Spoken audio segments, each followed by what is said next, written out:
Halep oradaysa Arşın da buradadır. Yine kazanacağız, daha büyük kazanacağız. Bizim tek bir gücümüz var, milletimiz. Yazılmışsa yanlış ferman, son söz gelir elbet halktan. Ok fırladı artık yaydan, Ekrem burada, hodri meydan hey.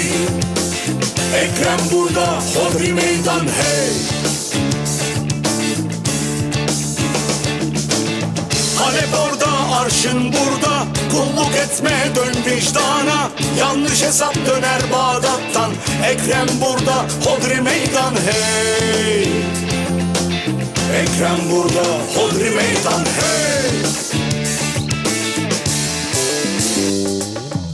Haksızlığa dilsiz şeytan, olmayız korkarız haktan.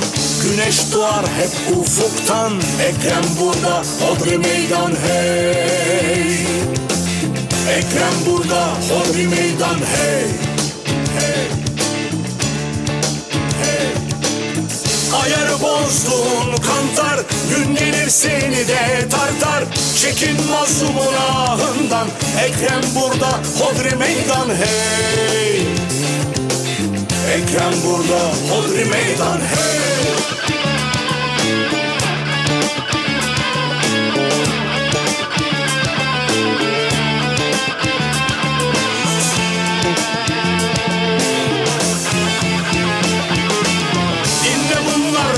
Sözü, hayatta her şey bir döngü. Dünya durmaz döner devran, millet burada, hodri meydan hey. Millet burada, hodri meydan hey. Ekrem burada, hodri meydan hey. Millet burada, hodri meydan hey.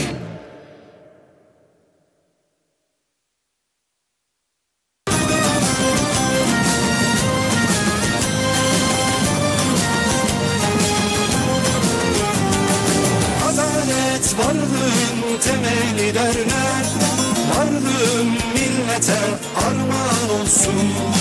İmanoğlu iman edip sabreder, yeter ki sonunda adalet olsun. Hakime değil ki benim isyanım, cübbeye dili açanlaradır. Zulme sessiz kalıp susanlara, zalime selamı çakanlaradır.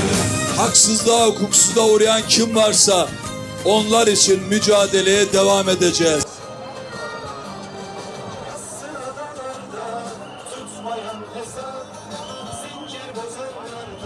Tutar sandılar, Ömer Hisar yolunda dünkü isyanı, unutup da bugün zalim oldular. Bu kardeşiniz bu yola çıkmıştır. Asla vazgeçmeyecek, asla. Bir sultanın kadim sözleri gibi kalsın benim davam divana kalsın. Merhabalar Tuzla'nın güzel insanları, nasılsınız, iyi misiniz? İyi misiniz?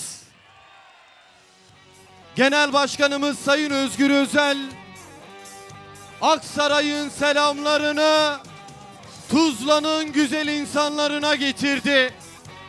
Demokrasi için, adalet için, özgür ve güzel bir Türkiye için millet iradesine sahip çıkıyor eylemine hoş geldiniz sevgili Tuzlalılar.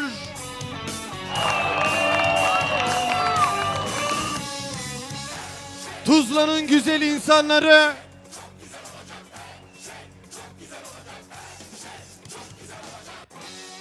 parti meclis üyemiz Baki Aydöner'i yanınızda istiyor musunuz? Önceki dönem milletvekilimiz Aykut Erdoğdu'yu yanınızda istiyor musunuz?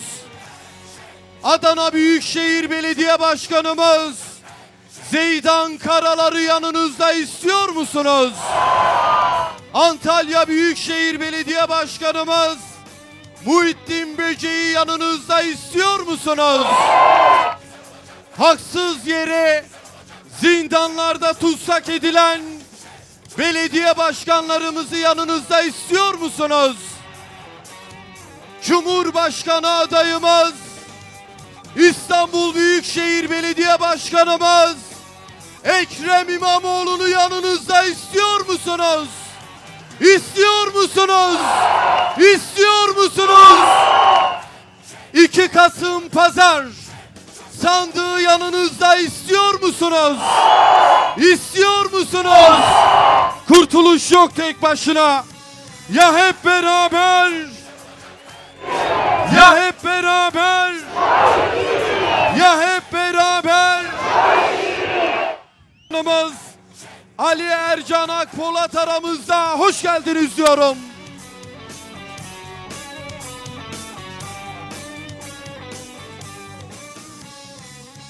Ataşehir Belediye Başkanımız Onursal adı güzel aramızda, hoş geldiniz diyorum. Avcılar Belediye Başkan Vekilimiz Yüksel Can aramızda, hoş geldiniz diyorum.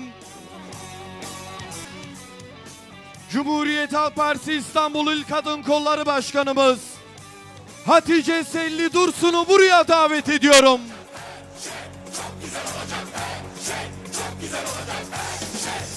Cumhuriyet Halk Partisi İstanbul İl Gençlik Kolları Başkanımız Erdem Kara aramızda, hoş geldiniz diyorum.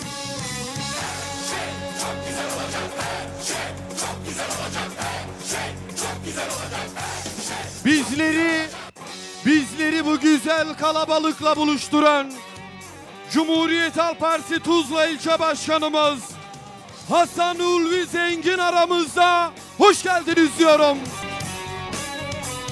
Tuzla'nın güzel insanları, Cumhurbaşkanı adayımız, İstanbul Büyükşehir Belediye Başkanımız Ekrem İmamoğlu'nun mesajını okumak üzere Cumhuriyet Halk Partisi İstanbul İl Başkanımız Özgür Çelik'i buraya davet ediyorum. Merhaba Tuzla, merhaba İstanbul. Nasılsınız, iyi misiniz? 300 gündür İstanbul'un dört bir yanında, Türkiye'nin 81 ilinde büyük bir adalet ve demokrasi mücadelesi veriyoruz. 300 gündür meydanları dolduruyorsunuz. Adaletin, demokrasinin mücadelesini veren herkese, hepinize yürekten teşekkür ediyoruz. İyi ki varsınız.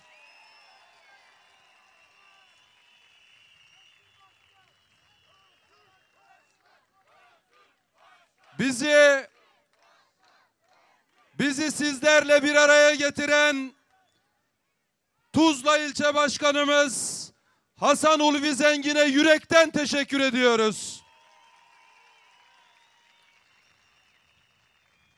Ve 31 Mart'ta Tuzla uzun yıllar sonra bir değişime öncülük etti.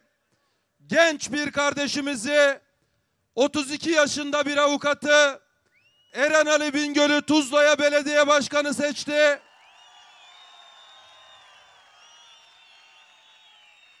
Tuzla'yı sosyal belediyecilikle tanıştıran Eren Ali Bingöl Başkanımıza yürekten teşekkür ediyorum. Şimdi sizlere Türkiye'nin umudu, Cumhurbaşkanı adayımız, İstanbul Büyükşehir Belediye Başkanımız Sayın Ekrem İmamoğlu'nun mektubunu okuyorum. Aziz şehir İstanbul'un bir ucundan bir ucuna, Silivri'den Tuzla'ya selam olsun diyor Ekrem Başkanımız.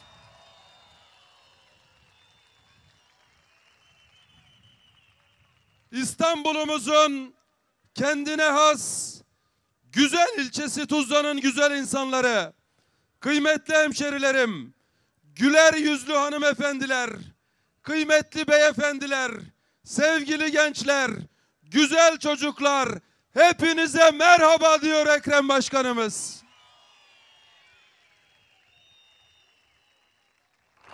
Diyor ki başkanımız, Tuzla tam 32 yıl sonra Cumhuriyet Halk Partisi'nin sosyal belediyeciliğine kavuştu. İcraatçı, ve halkçı kimliğiyle tanıştı. Tuzlalılar İstanbul'un en genç belediye başkanlarından Eren Ali Başkanımıza yürekten güvendiler.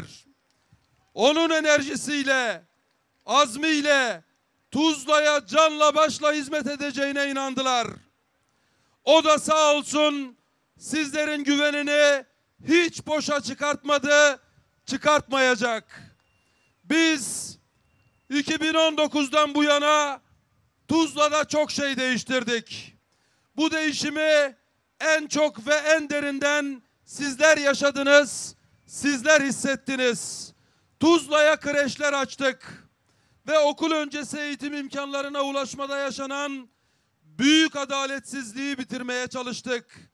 Kreş çağında çocuğu olan annelere iş bulup çalışabilmeleri için fırsat sunduk. İstanbul'un dört bir yanında olduğu gibi Tuzla'da da kent lokantaları açtık. Ağır ekonomik koşullar yüzünden yeterince beslenemeyen, sağlıklı, kaliteli gıdaya bütçesi yetmeyen vatandaşlarımıza destek olduk. Bölgesel istihdam ofisimizi Tuzla'da hizmete geçirdik. Başta gençler, kadınlar olmak üzere Tuzlalı hemşerilerimizin işe yerleşmelerine aracılık ettik. Kiptaş sosyal konutlarımızla çok değerli bir konut edinme modelini hayata geçirdik. Tuzla için yaptıklarımızın listesi çok uzun. Çünkü milletin parasını millete verirseniz bir avuç azınlığa değil, milletin tamamına hizmet ederseniz daha önce görülmemiş kadar çok icraat yaparsınız, iş üretirsiniz, hizmet sunarsınız.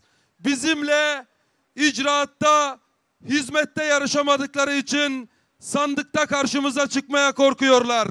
O korkuyla bizleri tutsak edip koltuklarını korumaya uğraşıyorlar. Karşılarında onları her seçimde sandığa gömmüş bir aday olunca çareyi diploma iptalinde yalanlara, iftiralara dayalı soruşturmalarda arıyorlar. Kıymetli İstanbullular, bu cümleyi tekrar etmek istiyorum.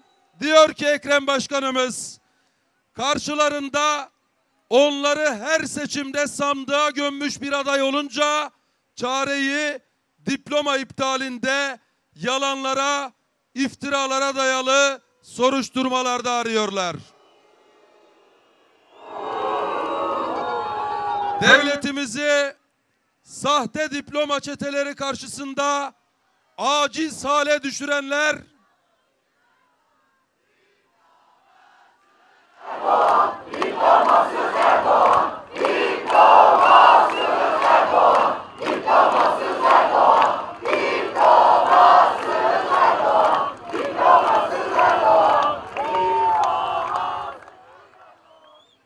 devletimizi sahte diploma çeteleri karşısında aciz hale düşürenler benim usule, hukuka uygun diplomamı iptal ettirmek için üniversiteye, yargıya baskı yapıyorlar. Hakimleri değiştirip duruyorlar. Diplomam hızla iptal edilsin diye üniversiteye yazılar yazıp baskı yapan savcılık benim ve arkadaşlarım hakkında Ekim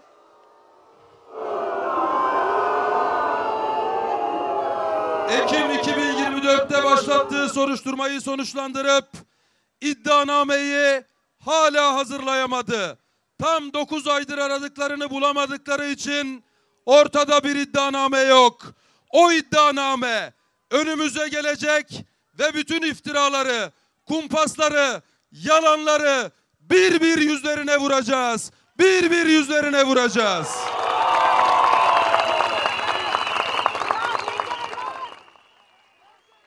Ne yaparlarsa boş. Bu iktidar için çareler tükenmiştir.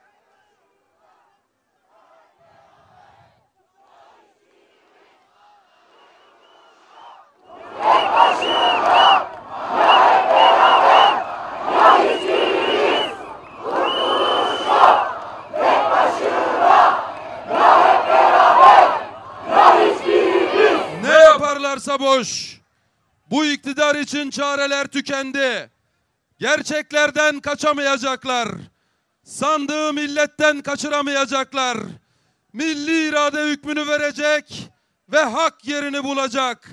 Hiç tükenmeyen umudumuz ve cesaretimizle, herkesi bir ve eşit gören iyilik dolu kalplerimizle, herkes için her yerde adalet, her yerde hürriyet isteyen tertemiz vicdanımızla biz kazanacağız. Durmayacağız, haykıracağız. Herkes için her yerde önce adalet, önce hürriyet. Hak yemeyen, hakkını da yedirmeyen milyonlar kazanacak. 86 milyonun birliği kazanacak. Kardeşlik kazanacak. Tek bir kişi kaybedecek. Bir fani kaybedecek. İlelebet yaşayacak olan bu aziz millet kazanacak. Her şey çok güzel olacak.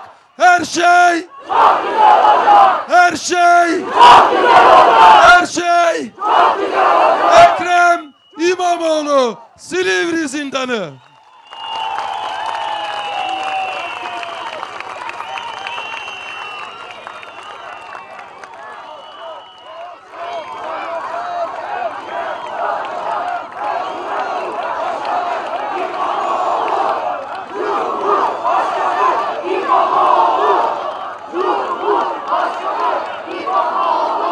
Kıymetli İstanbullular, buradan hep birlikte Silivri zindanına Türkiye'nin umudu Cumhurbaşkanı adayımız Ekrem İmamoğlu'na bir selam gönderelim mi? Çok sayıda yol arkadaşımız yurdun dört bir yanında zindanlarda tutsak edilmiş durumda. Bir kıymetli yol arkadaşımız dün tutukluluğunun 200. günüydü. 200 gündür haksız hukuksuz bir biçimde Silivri zindanında tutsak edilen Beşiktaş'ın seçilmiş belediye başkanı Rıza Akpolat'a hep birlikte bir selam gönderelim mi? Ve buradan sözlerimi sonlandırırken buradan İzmir'e ve İzmir'den bütün ülkemize, Ankara'ya seslenmek istiyorum. Bugün Mehmet Murat Çalık Başkanımız İzmir'de tedavi gördüğü hastaneden cezaevine sevk edildi.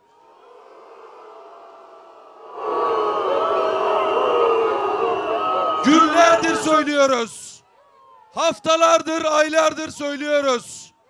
Mehmet Murat Çalık, Beylikdüzü Belediye Başkanımız 2 kez kanser atlatmış. Tayyip istifa, Tayyip istifa, Tayyip istifa, Tayyip istifa, Tayyip istifa, Tayyip istifa, Tayyip istifa. Çalık Başkan 2 kez kanser atlatmış. Cezaevi koşullarında 21 kilo kaybına uğramış. Anjiyo olmuş. Günlerdir hastanede tedavi görüyor. Cezaevi koşullarında hastalığının nüksetme ihtimali var. Bir rapor hastaneden adli tıbba gönderildi. Ama o raporun sonucu ne olursa olsun, o raporda ne yazarsa yazsın, toplum vicdanı Türkiye'de çığlık atıyor.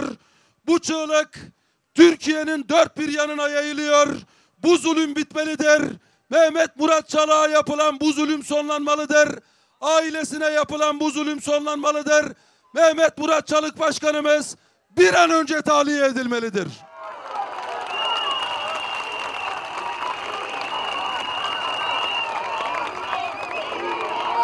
Şimdi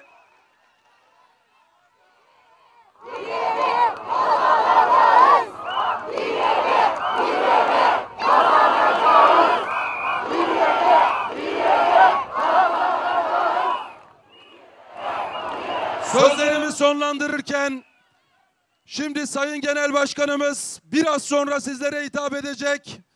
Bu yelken bayrakları kaldırmamız gerekiyor. Çok hızlı bir biçimde Cumhuriyet Halk Partisi bayrakları başta olmak üzere bütün yelken bayrakları hızlıca toplayabilir miyiz? Sol Parti'ye, HKP'ye, Türkiye İşçi Partisi'ne yürekten teşekkür ediyoruz. Lütfen yelken bayrakları toplayalım. Belediye İş Sendikası'na, sendikalarımıza yürekten teşekkür ediyoruz. Ve bütün yelkenleri topluyoruz. Emek Partisi'ne yürekten teşekkür ediyoruz. Hepinize sonsuz ve yürekten teşekkür ediyorum. Hepinize saygılarımı ve sevgilerimi sunuyorum. İstanbul İl Başkanımız Özgür Çelik'e çok teşekkür ediyoruz.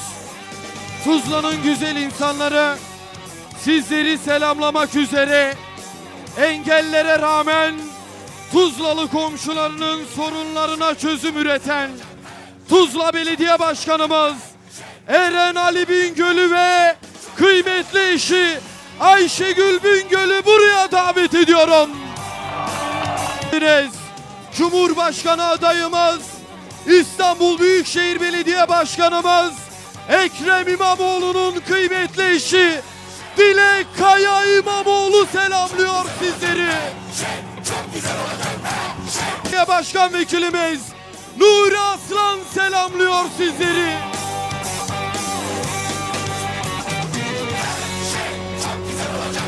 Sizleri çok ama çok daha fazla bekletmeden şimdi buraya huzurlarınıza 19 Mart darbesine karşı durarak milletin iradesini bir avuç insana teslim etmeyen, milyonlarla birlikte meydanlarda mücadele eden Türkiye'nin kararlı ve cesur lideri Cumhuriyet Halk Partisi'nin Genel Başkanı Özgür Özel'i davet ediyorum.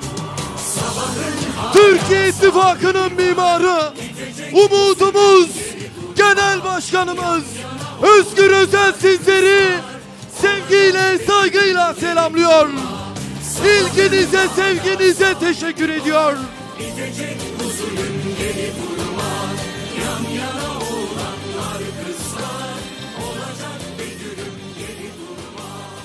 Bu ne güzellik böyle? Bu nasıl bir Tuzla böyle? Hoş geldiniz. Bugün 19 Mart darbesinden sonra 43. kez bir meydandayız, sokaktayız, eylemdeyiz. Hepiniz hoş geldiniz. Bir kez daha adalet için buradayız. Özgürlük için buradayız. Tersanelerde, fabrikalarda ter döken işçi kardeşlerimiz için, eli nasırlı emekçiler için buradayız. İstanbul'un Anadolu'ya açılan kapısı Tuzla'dayız. Ve yazın ortasında olur mu? İstanbul boşaldı olur mu? Millet memlekette olur mu? Öğrenciler gitti olur mu? Görüyor musun Tuzla'yı, olmuş mu? Olmuş mu?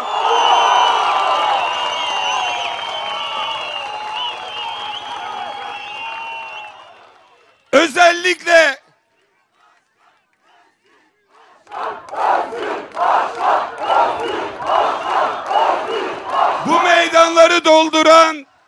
bu meydanları dolduranlar Ekrem Başkan'a, belediye başkanlarına, meclis üyelerine, kendi iradelerine sahip çıkmak için, bu büyük haksızlığa, adaletsizliğe isyan etmek için, kendi yaşadığında yalnız kalmayıp yanında bir diğerini gördüğü için, onun için, bir diğeri için, emekli işçi için, işçi memur için, memur işsiz umutsuz gençler için, esnaflar, çiftçiler için, hep birlikte mücadele için buradayız. Kurtuluş yok. Ya hep beraber. Kurtuluş yok. Tek başına.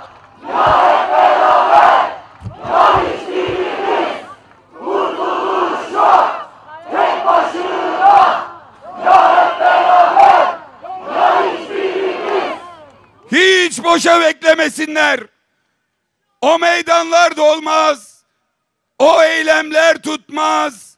Yavaş yavaş söner, biter diyenlere hep beraber gösterdik.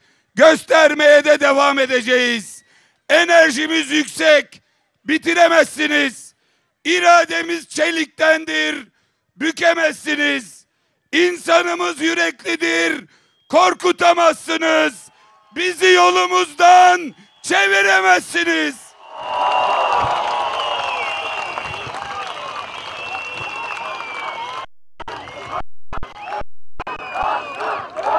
Ne diyordu? Ne diyordu Erdoğan? Ne diyordu? Bunlar bir ay sonra, 30 gün sonra insan içine çıkamayacaklar. Birbirlerinin yüzüne bakamayacaklar. Ailelerinin bile yüzüne bakamayacaklar.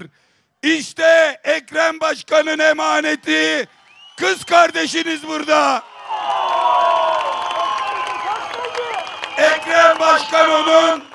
Ekrem Başkan'ın yüzüne, gözünün içine bakmaya devam ediyor. Ve ben Cumhuriyet Halk Partisi'nin genel başkanı olarak Tuzla'dan Türkiye'nin gözünün içine baka baka söylüyorum ki arkadaşlarımız masumdur. Ekrem Başkan masumdur. Ancak karşımızda bir iftira çetesi vardır. Birazdan da onun maskesini düşüreceğiz Tuzla'da. Hep beraber.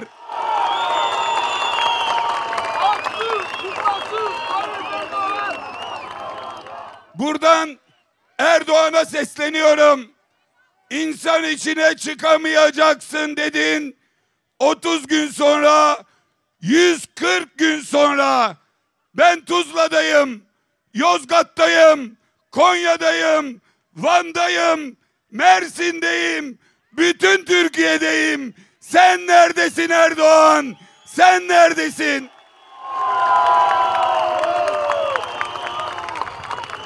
Sokağa çıkabilir mi? Aranıza gelebilir mi? Pazar gezebilir mi? Esnafın hatırını sorabilir mi? İşte bu yüzden artık o salon adamı Erdoğan, kendini alkışlattıran, serin salonlarda oturan ama artık sokağa çıkamayan Erdoğan, çık karşımıza, cesaretin varsa 2 Kasım'da sandığı getir, sandıkta millet ver kararı.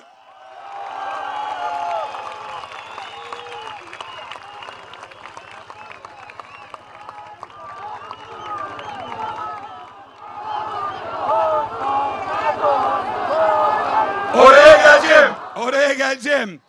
O diplomaya geleceğiz. Hep beraber söyleyeceğiz. Ama önce şunu söyleyeyim. Sadece genel başkan çarşambaları İstanbul'da pazarları Anadolu'da mitingde, eylemde değil. Bakın bugün Cumhuriyet Halk Partisi tam tamına tüm milletvekilleriyle 22 ilde 4 gün üst üste Anadolu'dayız, Bayburt'tayız, Gümüşhane'deyiz, Kilis'teyiz, Iğdır'dayız, Erzincan'da, Osmaniye'deyiz, Van'da, Tunceli'de, Sakarya'dayız, Edirne'de, Çorum'da, Bursa'dayız, Bolu'da, Bilecik'te, Ardahan'dayız. Cumhuriyet Halk Partisi olarak hem Ağrı'dayız, hem Aksaray'da, hem Ankara'dayız, hem Adana'da, hem Adıyaman'da. Parti her yerde, örgüt her yerde, mücadele, çalışma her yerde. Görüyor musunuz? İktidara yürüyoruz. İktidara yürüyoruz.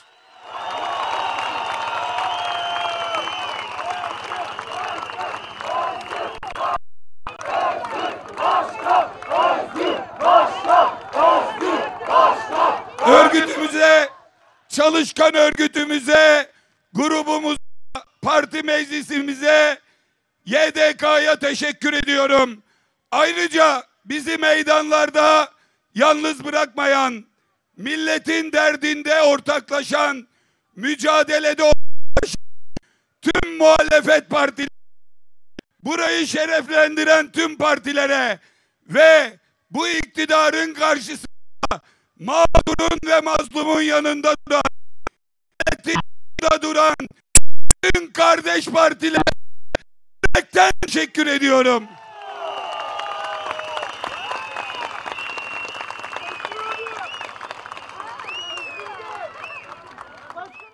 Ve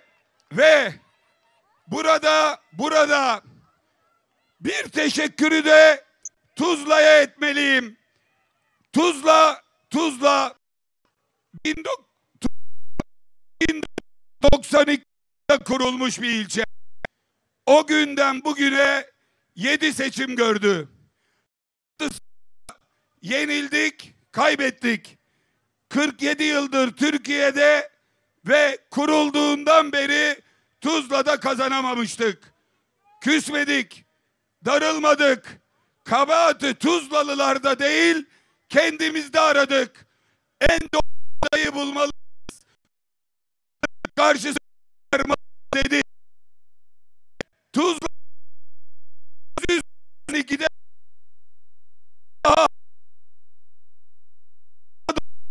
doğmuş 90 evlat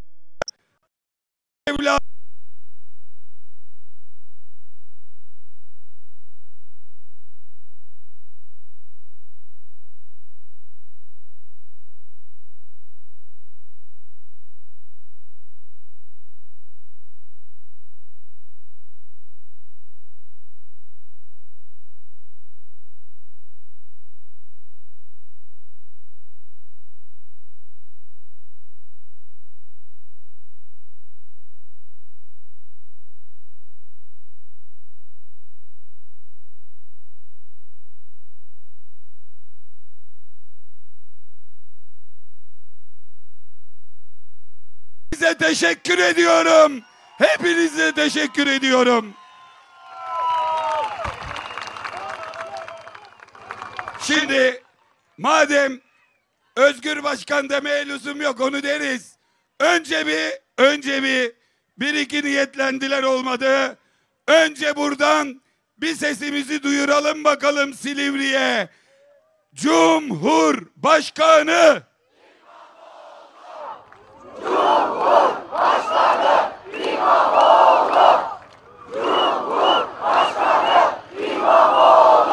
bir de birbirine karıştı. Bu gencecik genel başkana söylediler, söylersiniz. Ama gencecik Eren Ali için nasıl bağırıyorsun? Eren Başkan! Eren Başkan! Eren Başkan! Eren Başkan! Eren Başkan! Değerli Tuzlalılar, hepiniz biliyorsunuz, Tuzla'nın dört bir yanı emek kokar. Ama bu işçi memleketi hep iş cinayetleriyle gündeme gelir.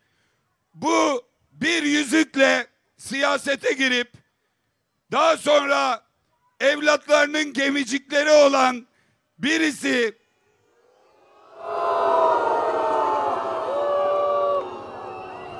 o bir yüzükle gemiler, gemicikler, servetler olurken bir yandan Tuzla'daki vatan evlatları o gemileri yaparken can veriyor.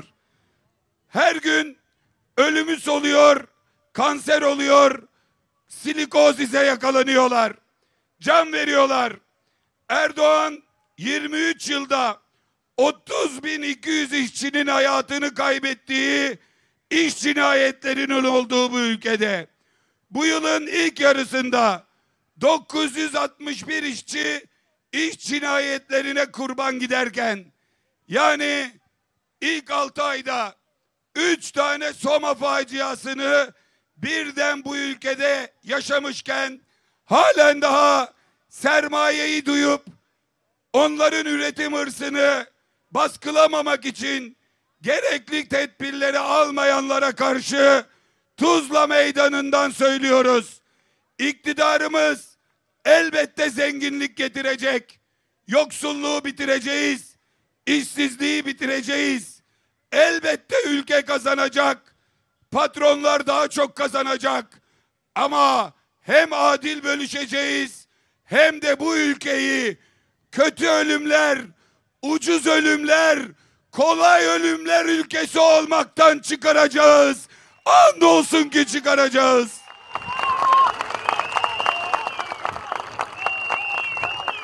Dünyanın pek çok ülkesinde artık iş kazalarında ölüm tarihe karışmaktayken, işçinin bu kadar canının değersiz, alın terinin değersiz olduğu bir ülkeyi kabul etmiyoruz. Asla bunu hazmetmiyoruz. Birileri fil dişi kulelerinden, saraylarından, o serin salonlarından kibirli kibirli yukarıdan bakarken buradan bütün Türkiye'nin gözü önünde bu düzeni kuranlara, yürütenlere sesleniyorum. Sizinle meselemiz var. Emekçiler ezilecek, sömürülecek değil, kıymetleri bilinecek, emeklerinin karşılığı verilecek, örgütlenmelerine saygı duyulacak insanlar. Onlara tepeden karınca gibi gören bu rejime sesleniyorum. Karıncanın kardeşi var, o da Cumhuriyet Halk Partisi'dir.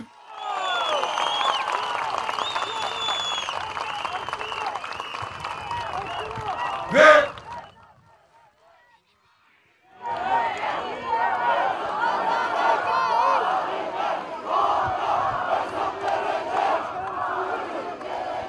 maalesef bu ülkede kimse, bir ayrıcalıklı zümre dışında kimse güvende değil. Tersanedeki işçi, madendeki işçi, tezgahın başındaki işçi güvende değil.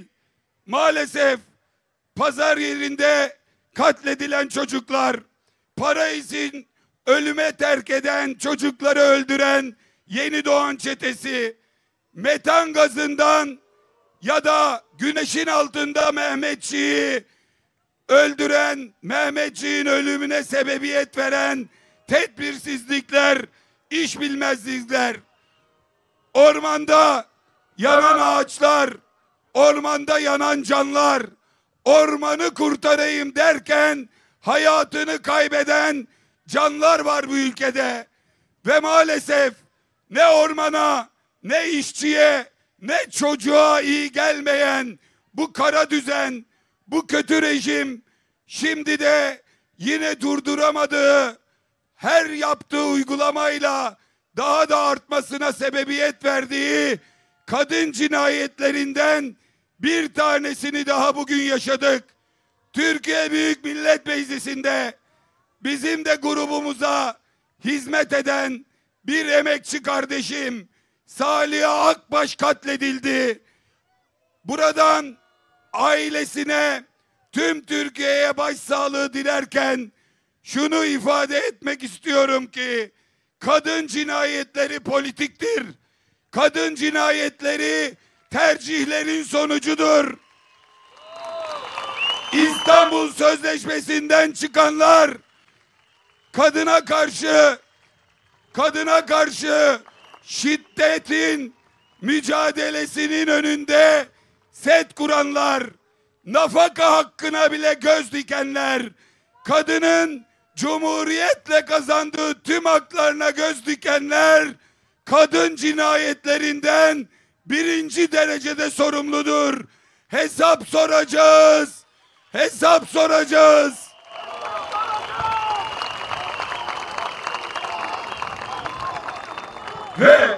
Ve kadını, çocuğu, ormanı, işçiyi koruyamayanlara sesleniyoruz. Diyoruz ki o koltuklar, sadece koruduğunuz şey oturduğunuz o koltuklar, onları, çocuklarımızı, emekçimizi, kadınları aramızdan alanlar, bu millet o koltukları altınızdan alacak. Artık sizi orada oturtmayacağız.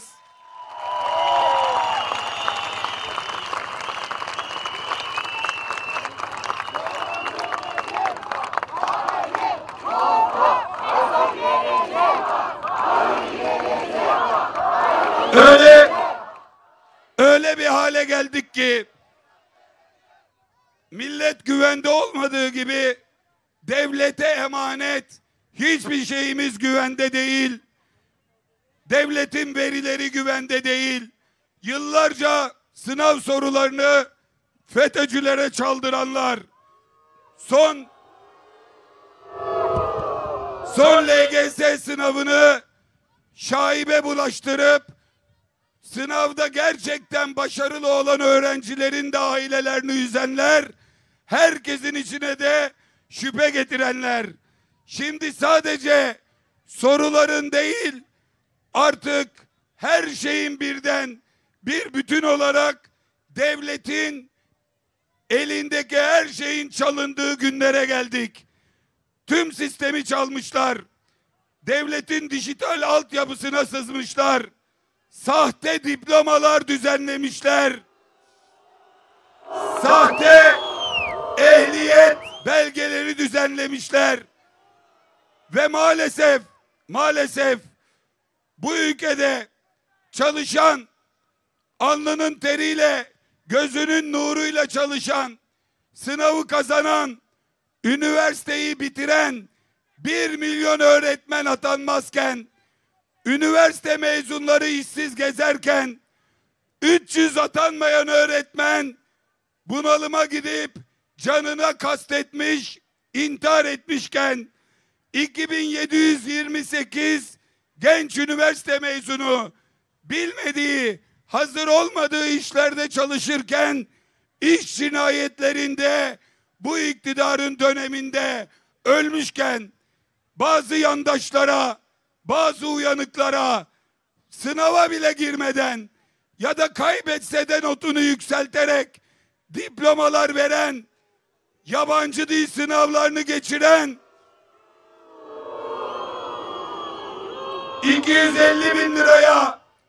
250 bin lirayla 2,5 milyon arasına diploma satan bir sistem 2025 yılında Türkiye'de olmuştur, yaşanmıştır ve maalesef ancak aylar sonra haber olunca, duyulunca bakanlar tarafından doğrulanmıştır.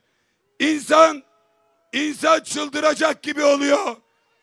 Bakan çıkıp açıklama yapıyor. Yeni değil bu diyor. 7 Ocak'ta 1. dalga 23 ilde, 23 Mayıs'ta 2. dalga 12 ilde, toplam 35 ilde 197 şüpheli, 37'si tutuklandı diyor. 150'si adli kontrolle serbest. Yahu insanda birazcık utanma olur. Bir dinle. Birazcık utanma olur. Bu ülkede suçsuz günahsız 30 yaşında 9 aylık 6 aylık evli belediye başkanını kasasında mühür çıkan belediye başkanını, para ararken mühür çıkan,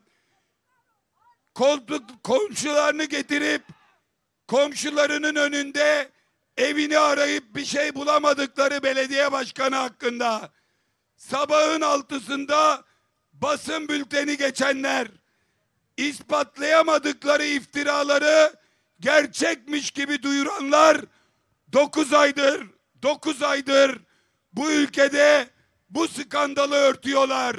Neden yapıyorlar bunu?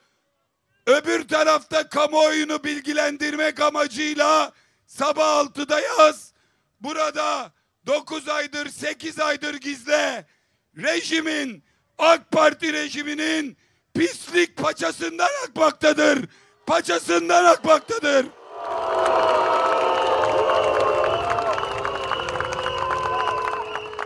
Bunu nasıl gizliyorsun? Gizliyorsun çünkü bunun içinde efendim Osmanlı torunuyum diyen şarlatan burada. Bakan yardımcın bu sistemle almış toplam 10 diploma. Yazmış, övünerek yazmış. Operasyon Sabahı 6 lisans diplomasını özgeçmişinden kaldırmış. Ne tarafa gitsen AK Parti ile ilintili birilerinin buradan aldıkları belgelerle yükseldikleri, önemli makamlara geldikleri, önemli görevlere geldikleri bir süreç yaşandı. O kadar ki uyuşturucu satan, evlatlarımızı zehirleyen torbacıyı bu diplomayla narkotik şube müdürü yaptı bu namussuzlar. Ondan sonra bu konuşulmasın. Utanmazın bir tanesi çıkmış. AK Partili yönetici sarayda oturuyor. Çıkmış diyor ki millet aç. Milletin geçim sorunu var. Millet işsiz. Siz niye diplomayı konuşuyorsunuz diyor. Bak utanmaza bak. Milleti aç bırakan da sensin. İşsiz bırakan da sensin. Onun mücadelesini veren bu meydan, ama rezilliği çıkınca susun. Açlık, yoksulluk konuşun. Diploma konuşmayın diyor. İşin en göbeğindeki adam 400 akademisyenin sahte sınav sonuçlarıyla doçent ya da profesör yapıldığını söylüyor. Bunların tamamı bu rejimin başımıza bela ettiği liyakatsiz, partizan, hak etmeyen adamlardır. Bu listeleri ortaya çıkarana kadar bu rezilliğin peşini bırakmayacağız.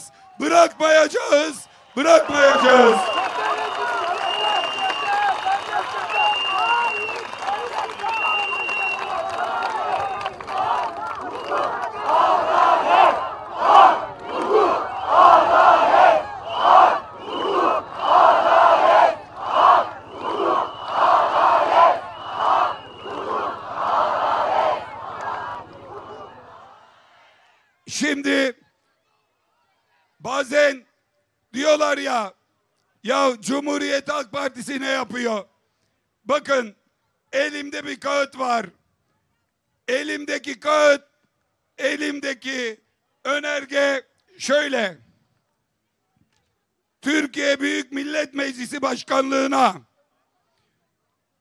konunun... Bırak abicim sen. Bırak. Sen işini yap. Başkanım.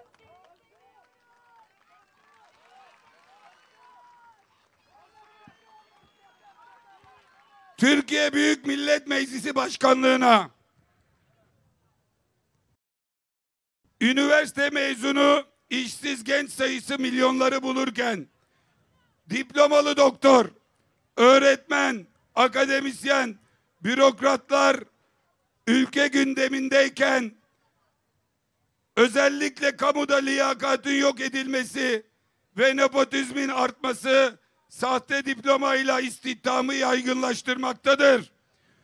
TÜBİTAK sahte diplomalı uzmanların önemli kamu kuruluşlarına sahte diplomalı bürokratların, üniversitelere sahte diplomalı akademisyenlerin girebiliyor olması hem okumak yerine emek hırsızlığıyla birkaç günde diploma sahibi olmak isteyenlerin hem de sahte diploma üretip satarak geçinenlerin, dolandırıcıların cesaretini arttırmaktadır. Hepsini saymış. Tüm bu sebeplerle mecliste 2022 yılında söylemiş. 1 Aralık 2022. 3 sene önce bu soruna dikkat çekmiş, bu konuyu meclise getirmiş, araştıralım demiş. Sonuç AK Parti oylarıyla reddedilmiş. Her zamanki sonuç. Şimdi AK Parti'den biri çıksın. Diyorlar ya, biz bunu 7 aydır biliyorduk. Marifet sanki. Sen 7 aydır biliyorsun, 7 aydır milletten saklıyorsun.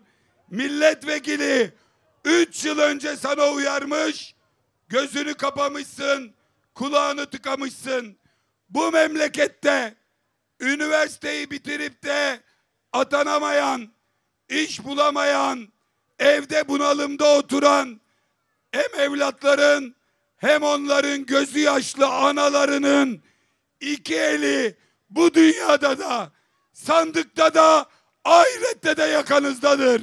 Ahirette de yakanızdadır.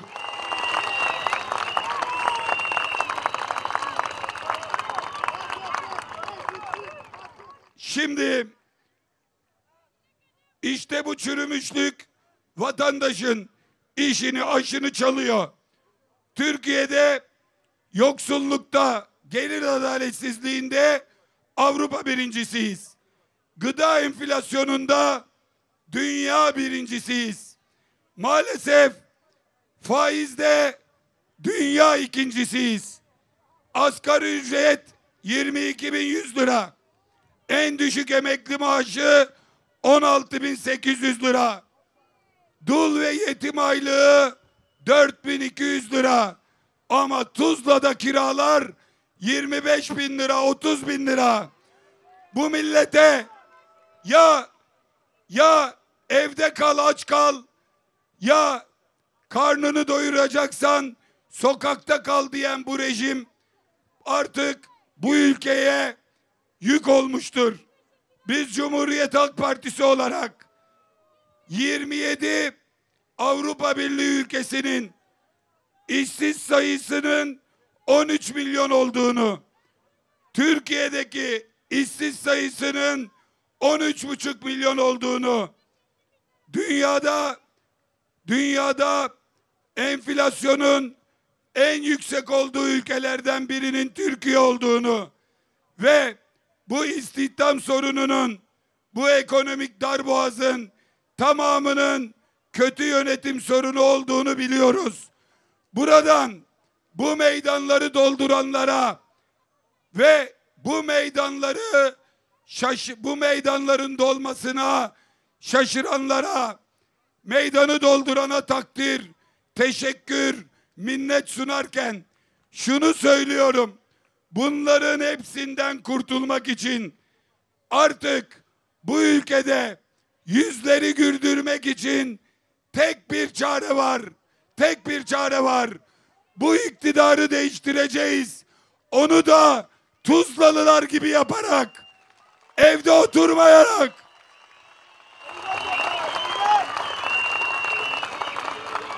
çağrıldığımız yere giderek, meydanları doldurarak, sokakları doldurarak, korkmayarak, omuz omuza birbirimizden güç alarak yapacağız. Çünkü biz haklıyız, onlar haksız. Biz güçlüyüz, onlar güçsüz. Ahlaki üstünlük burada, psikolojik üstünlük burada, çoğunluk enerjisi burada. Korkmayın, biz kazanacağız.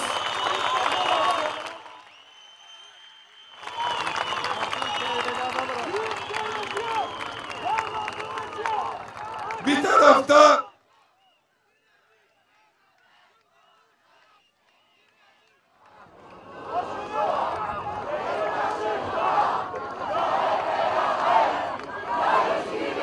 sizin dediğiniz gibi olsun. Başlayın.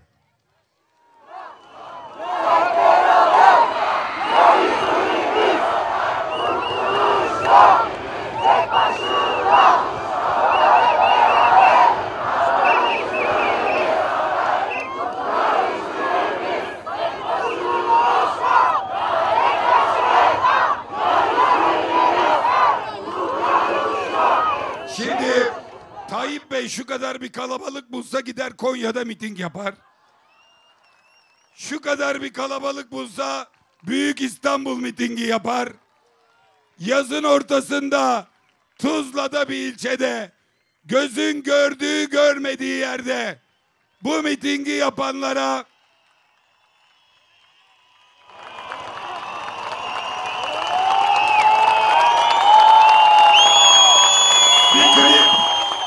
bir klip çekeceğiz. Bunu öncelikle Silivri'de yatan bütün arkadaşlarımız ve Ekrem Başkanımız bunu klip çekeceğiz. Bunu öncelikle Silivri'de yatan bütün arkadaşlarımız ve Ekrem Başkanımız bunu bir Maçkalı'nın, durun arkadaşlar, o konuda değiliz şimdi. O konuda değiliz, o konuda. Dur. Arkadaşlar, Murat Çalık İzmir'de gözü yaşlı annesini bugün ağlatarak, bayıltarak tekrar aldılar, hapishaneye koydular.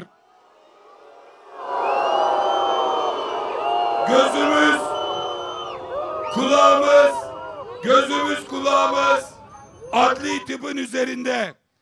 Ayrıca şu kadarını söyleyelim. Murat Çalık hükümlü değil. Hükümlü olsa uygulanacak şeyleri bir tutukluğa uygulamak. Ceza almamış. Suçsuzluk esas. Yargılama başlasa suçsuzluğu ispat olacak. Ama nüks tehlikesi var. Stres altında tutarak, doğru beslenmeye ulaşmasına engel olarak canına, hayatına kastediyorlar. Bunu dikkatle takip ediyoruz.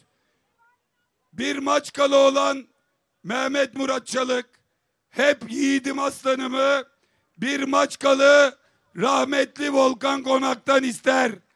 Ekrem Başkan da her seferinde sizinle birlikte bu şarkıya eşlik eder. Işıkları göreyim, drone'u göreyim ve ne bir haram yiyen, ne cana kıyan yiğitlerimize, aslanlarımıza gelsin. Buyurun.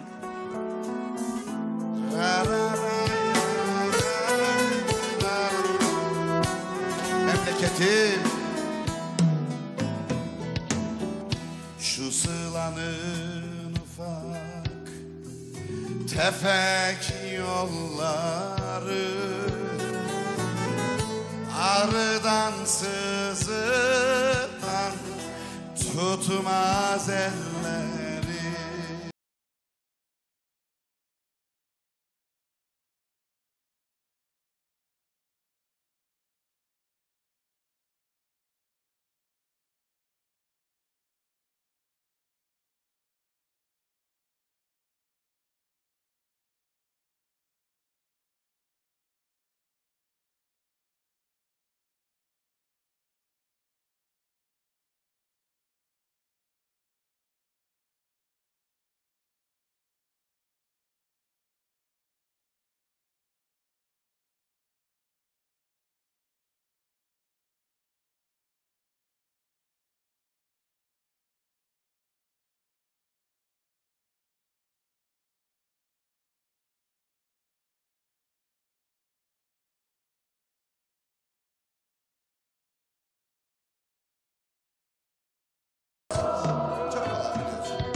Bir haram yedi, ne cana kıydı,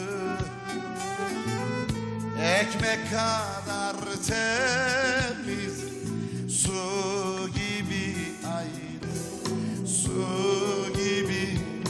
Hiç kimse duymadan, hiç kimse duymadan kimler Koro.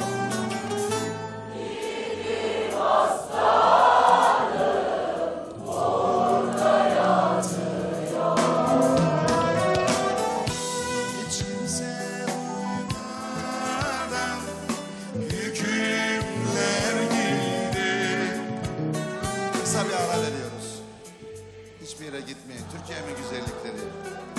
Koroyu da bozmayın. Ara olsa da biz de söylemeye devam edelim.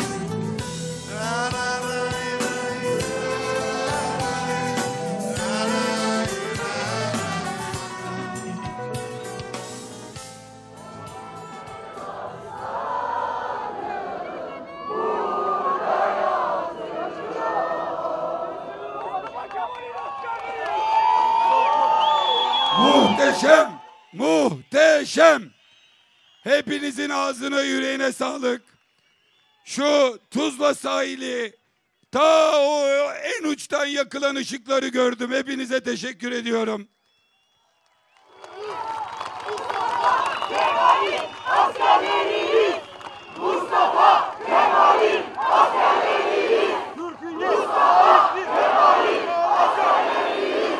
Bu kadar çok ışık yanınca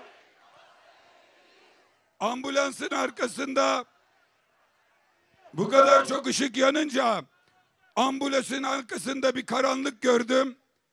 Dedim ki orası neresi? Nuri Başkan dedi ki orası deniz, orayı dolduramadık dedi. Deniz doldurmak bizim işimiz değil.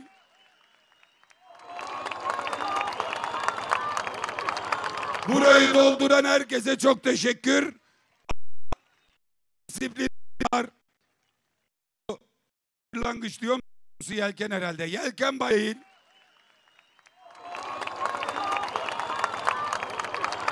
Burayı dolduran herkese çok teşekkür.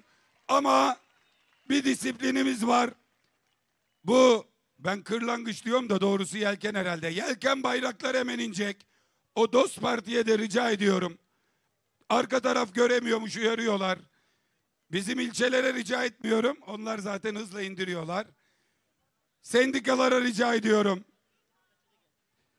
Sendikalara rica ediyorum. Çok teşekkür ederiz. Şimdi bir Filistin'i hatırlatacağız. Sonra Türkiye'nin gündemini belirleyecek çok önemli bir bilgiyi açıklayacağız. Değerli arkadaşlar, millet bu dertlerle uğraşırken birileri kulağını tıkamış, biz sıkıştırınca da ezbere işlerle şov yapmaya çalışıyor. TÜGVA'yı stada doldurmuş. Diyor ki Özgür Özel diyor benim Filistin hassasiyetimi sorgulayamaz. Vallahi olmayan şeyi sorgulayamam. Sende Filistin hassasiyeti yok. Sende Trump hassasiyeti var. Trump hassasiyeti. Trump korkusu. Bakın, o gün TÜGVA'da pankart açtı çocuklar. Pankartı açana sözüm yok. TÜGVA'lı da olsa demiş ki Mescid-i Aksa için bir gün gelecek, bir gün kalacak. Bu pankart açıldıktan saatler sonra Netanyahu'nun talimatıyla İsrail ordusu Mescid-i Aksa'ya girdi. Açıklama bekliyoruz. Kınama, açıklama İletişim Başkanlığından geldi. Ardından uzun süredir Trump'ın sürekli Filistin'i işgal planını, Hakan Bey'i biliyorsunuz, TikTokçu Hakan var. TikTokçu Hakan. Amerika'ya tık yok. Akşam vakti olunca habire videolarla TikTok. Oradan kendini Erdoğan sonrası döneme hazırlıyor. Kurtlar Vadisi müzikleriyle. O çıkmış diyor ki hiç utanmadan sıkılmadan İsrail'in Gazze'yi işgal planını kınıyormuş. Bu plan İsrail'in planı değil ki, Trump'ın planı. Ondur anlatıyor. Bir kere çıkıp da Trump'a laf edebiliyor musunuz? Erdoğan, sen de bu yaptıklarına bakınca Allah korkusu da yok ama sende bir tek Trump korkusu var, onu görüyorum.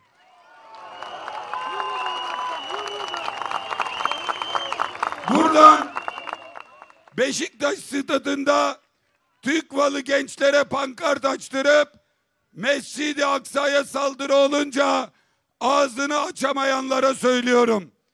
Biz durduğumuz yerdeyiz. 1970'lerde Karaoğlan Ecevit nasıl Filistin Kurtuluş Örgütü'nün yanındaysa, nasıl Yasser Arafat'ın yanındaysa Filistin'in yanındayız. Nasıl Deniz Gezmiş ve arkadaşları Filistin davasındaysa oradayız.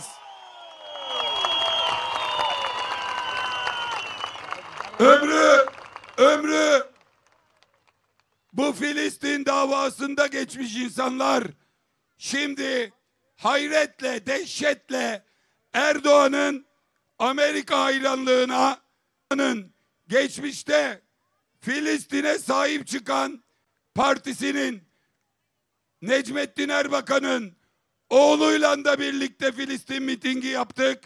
Saadet Partisi ile de yaptık. Bütün muhalefet partilerinin samimiyetine inanıyorum. Erdoğan'ın samimiyetsizliğini bu millete şikayet ediyorum.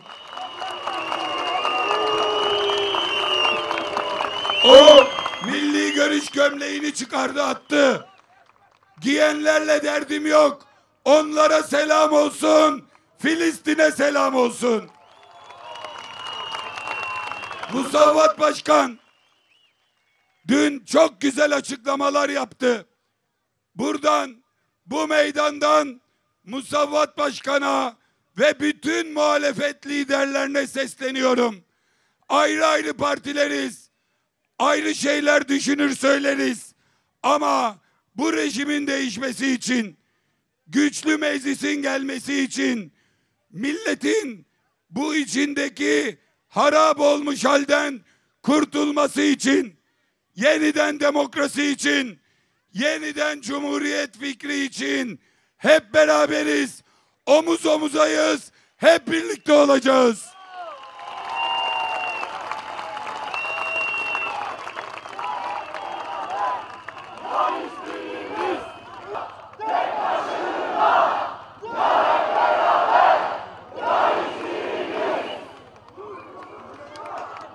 Değerli Tuzlalılar, İstanbullular, 19 Mart darbesinin üstünden tam 140 gün geçti. Neredeyse 5 ay. Hala iddianame yazılmadı. Emin olun yazılamıyor. Yazılmıyor değil. Yazılamıyor. Her şeyi birbirine karıştırdılar. Önce yalancı şahitlerle, gizli tanıklarla göya 3 tane odun vardı ya, meşe, ladin, neydi bir de? Çınar. Adı Çınar olanlar falan alınmasın. Ben Akın'ın odunlarına söylüyorum. O 3 odunla dünya kadar iftira attılar. Birini ispatlayamadılar. Mahkeme, yüksek mahkeme diyor ki gizli tanığın beyanı tek başına olmaz. Kanıtını da bulacaksın. Bulamadılar. Sonra iftira mekanizmasına giriştiler. İnsanları evlatlarıyla, çocuklarıyla, eşleriyle, aileleriyle ve yıllardır kazandıkları şirketleri, servetleriyle tehdit ettiler. Bunlara teslim olanlar oldu. İmzayı atayım, evladıma kavuşayım diyenler oldu.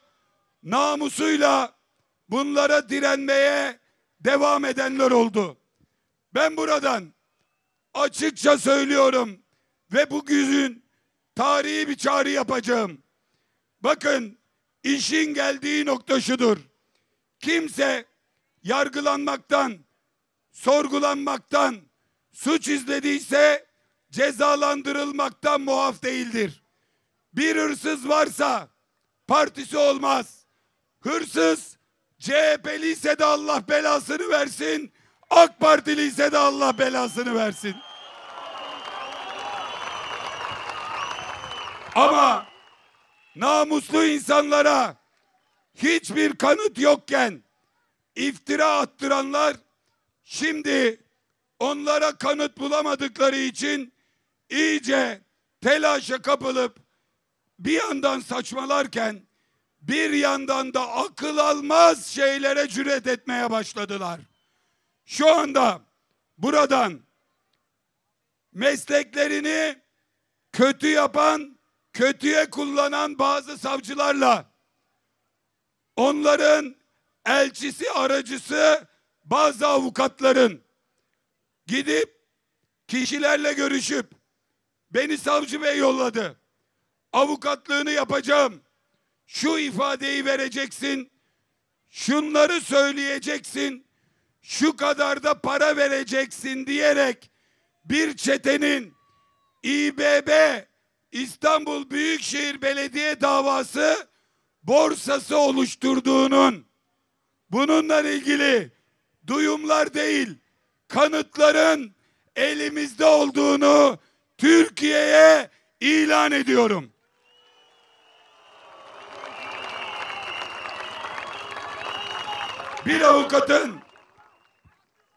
Bir avukatın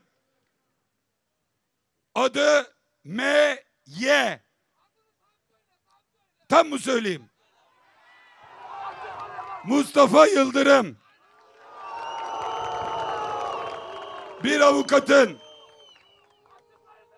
Bir avukatın gezip şirketleri sana da şu gelebilir, bu gelebilir, şöyle yaparsan seni kurtarırım dediğini, bazı tutukluların aileleriyle temas kurduklarını, hatta bugün içeride olan bir tutuklunun geçmişte bunlarla görüştüğünü, bu avukatın dediği parayı bankadan çektiğini, dekont elde, bu avukatın yolladığı kişilere banka şubesinde teslim ettiğini, tarih belli, saat belli, dekont belli, kamera kayıtları orada. Ve bu kişilerin bu parayı alıp avukata götürdüklerini, avukatın bir savcının ismini açıkça söyleyerek bu ifadeleri şu gün bu kişi gelip şu ifade yaptırdığını, yetmez, bu kişileri telefonda kısa da olsa savcıyla görüştürdüğünü bilmiyorum. Elimde kanıtım var. Bunu yarın Hakimler Savcılar Kurulu'na veriyorum.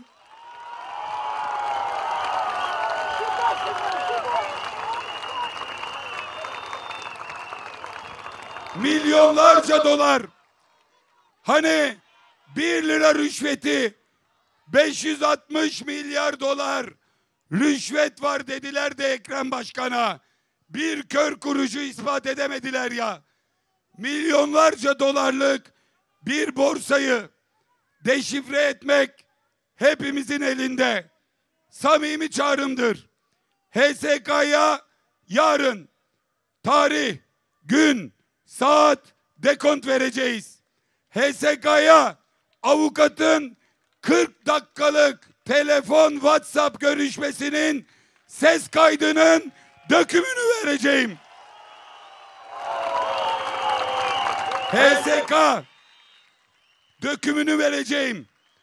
O döküme göre işlem başlatır ve kanıta ulaşmak isterse ses kaydı HSK murakıplarının elindedir, emrindedir. Bu işi ayrıca şu şekle göndürmüşler. Bir evde arama yaparken bir zarf, sarı bir zarf, içinde 15 bin lira mı 15 bin dolar mı bir para, adamın parası.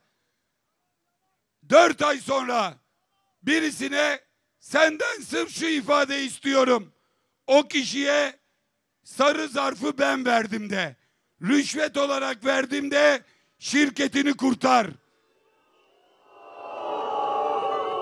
Yani eldeki eski ifadelerden şimdi yalancı şahitlerle yalandan ispat, delil üretmeye çalışan, FETÖ'cülerin önceden yaptığını şimdi bu aşamada yapmaya çalışan, eline yüzüne bulaştırmış, harama bulaşmışlara teslim olursak namerdiz.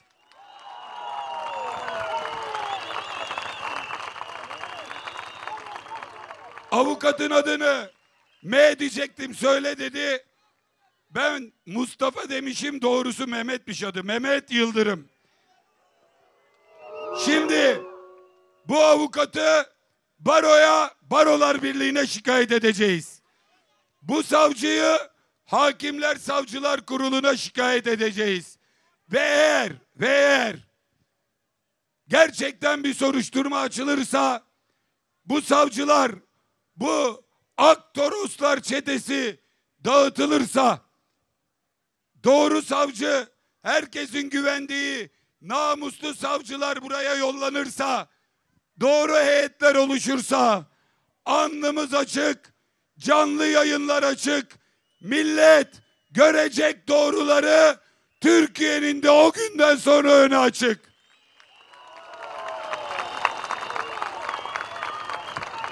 Buradan siyasi partilere sesleniyorum.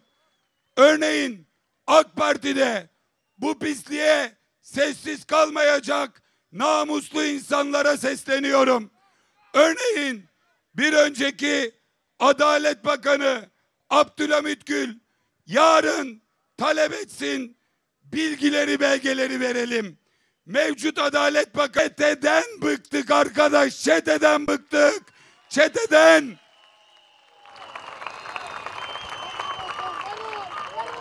Akla uygun mu ya? Akla uygun mu? Bir emekliye kaldırsın. Bir emekli öğretmen. Kaç yıl çalıştın hocam? 35. Kaç para emekli ikramiyesi aldın? 780. 1 trilyon aldım de. 1 trilyon olsun. 35 yıl öğretmenlik yapmış, 35 sene sabahın köründe kalkmış, kara tahtada tebeşir bitirmiş, 35 yıllık emeğin karşılığı 1 milyon. Bu savcıların başındaki başsavcının Boğaz'da oturduğu evin yenileme, restorasyon, tadilat maliyeti bugünkü parayla 56 milyon. 56 emekli öğretmen ikramiyesi. Nasıl oluyor bu? Öbür savcılar lojman dairesinde otursun, kirada otursun. Bu operasyona gelenler villada otursun. O gün de söyledim, bugün de söyledim. Söylüyorum, sert kayaya çarptın oğlum, sert kayaya çarptın.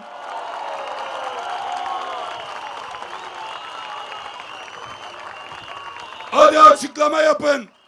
Hadi açıklama yapın. İstanbul Cumhuriyet Başsavcılığından kamuoyuna duyurulur. Hiçbir savcımız,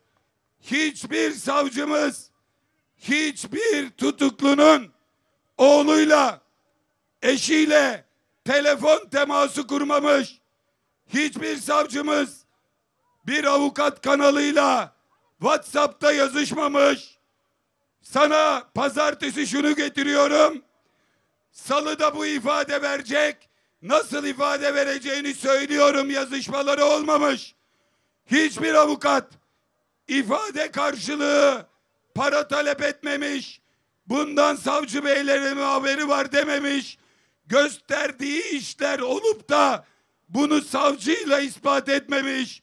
Hiçbir savcımız bir avukatın telefonuyla bir tutuklunun ailesiyle görüşmemiştir.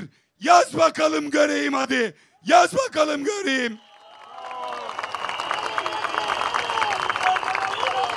Buradan Devlet Bey'e sesleniyorum.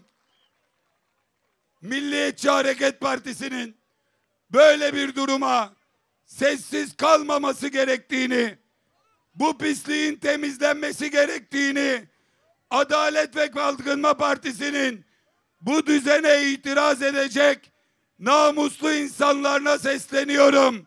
Gelin önce bu çeteyi dağıtın. İstediğiniz liyakatli savcılar gelsin. Alnımız açık. Hesap vereceğiz. Hesap vereceğiz. Hodri meydan. Eğer bu Aktoroslar çetesi yargılanmazsa, bu yaptıklarından hesap sorulmazsa, bu kadar masumun üzerine sırf Ekrem Başkan korkusuyla salınan bu çete eğer yaptıkları yanına kar kalırsa, o zaman bu düzene susanı da Kur'an'a da yazıklar olsun, yazıklar olsun.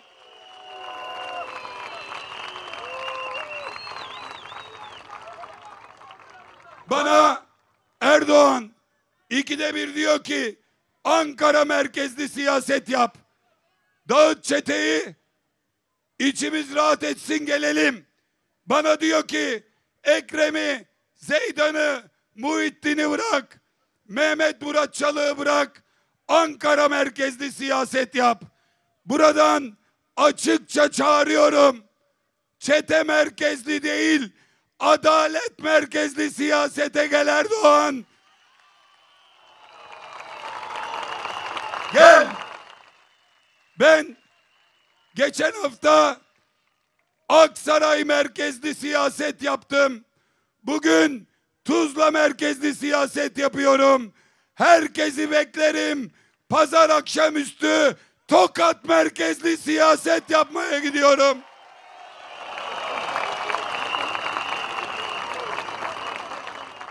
Bu kötülüğe susarsak memleketi susturacaklar. Bir adım geri atarsak 100 yıl geri götürecekler. 1 santim eğilirsek bu millete diz çöktürecekler. Andolsun ki diz çökmeyeceğiz. Andolsun ki teslim olmayacağız.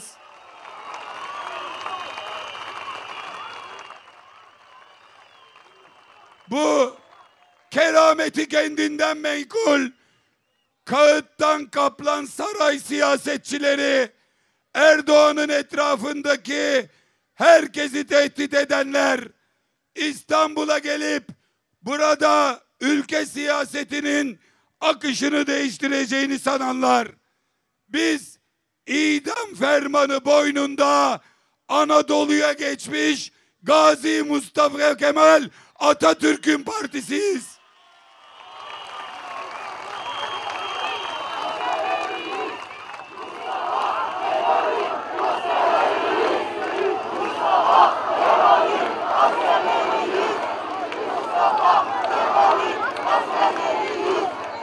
O yüzden ne Ekrem teslim olur, ne Özgür. Ne Ekrem korkar, ne Özgür korkar. Normalde 2 emekli öğretmenin oğlu parasız yakında okumuş, parasız yatılı bursuyla büyümüş o çocuk korkar. Ama bu meydanı dolduranların Cumhuriyet Halk Partisi'nin genel başkanı Özgür'e bir adım geri adım attıramazsınız.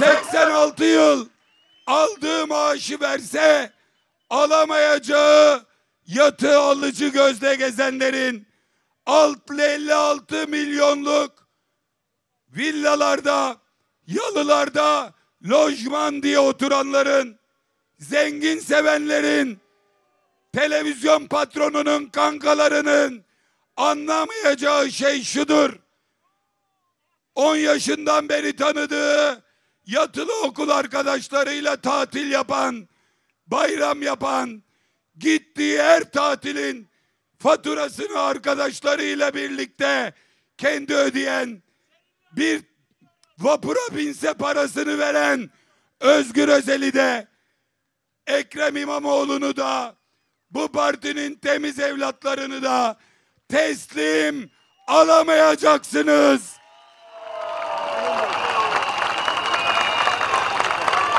Şimdi bu çeteleri dağıtmaya, direnişi yükseltmeye, meydanları doldurmaya, mücadeleye hazır mıyız? Başaracak mıyız? Kazanacak mıyız? Birlikte, hep birlikte Ekrem Başkanı Cumhurbaşkanı yapacak mıyız? Bu partiyi tekrar iktidar yapacak mıyız? Türkiye'de bir kez daha hukuk devletini, demokrasiyi kuracak mıyız? Bugün uçakta gördüm. Yurt dışındayız. Umudumuz sizdedir diyen gözü yaşlı gencecik evlatlarımızı tekrar bu vatana çağıracak mıyız? Onlar için yasaksız Türkiye, vizesiz Avrupa hayalini gerçekleştirecek miyiz? Bunun için hep birlikte iktidara yürümeye hazır mıyız? Hazır mıyız? Hazır mıyız? Hadi o zaman yürüyelim arkadaşlar.